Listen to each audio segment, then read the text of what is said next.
Kumasa si Cebu Vice Governor Glenn Anthony Soco na sumailalim sa lifestyle check alinsunod sa utos ni Pangulong Ferdinand Bongbong Marcos na ang lahat ng empleyado ng gobyerno, lalo na ang matataas na opisyal, ay isa sa ilalim sa nasabing paglilitis.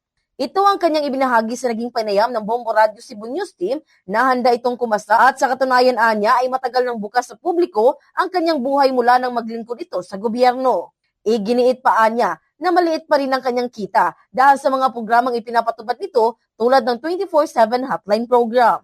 Bukod pa rito, taon-taon din anyang nagsusumiti ng kanyang SALN kaya naman walang dapat ikabahala ang publiko. Dagdag pa ng opisyal na tama lang at naaayon ang ginawang hakbang ng Pangulo sapagkat ang buhay ng isang public official ay dapat isang open book, lalo na ngayon na madali na lang i-research ang kanilang mga buhay sa social media. Buhay ng isang public official is an open book, no? To be transparent, and that's the importante yung SALN fina-file namin kasi doon talaga namin nilalagay kung ano yung statement of assets and liabilities namin. So the only way na malaman ng tao na ano ba yung buhay mo, hindi ba na umasenso ka biglaan, that's also one way na mapakita namin yung in the essence of transparency, no, and accountability, no. At saka yung tao naman ngayon, alam na nila kilala na nila kami, no? They can research about us sa social media. Mula rito sa lungsod Lawigan ng Cebu, Bombo Jonah Cañete. This is Bombo Radio Philippines, the #1 and most trusted source of news and information. Basta Radio,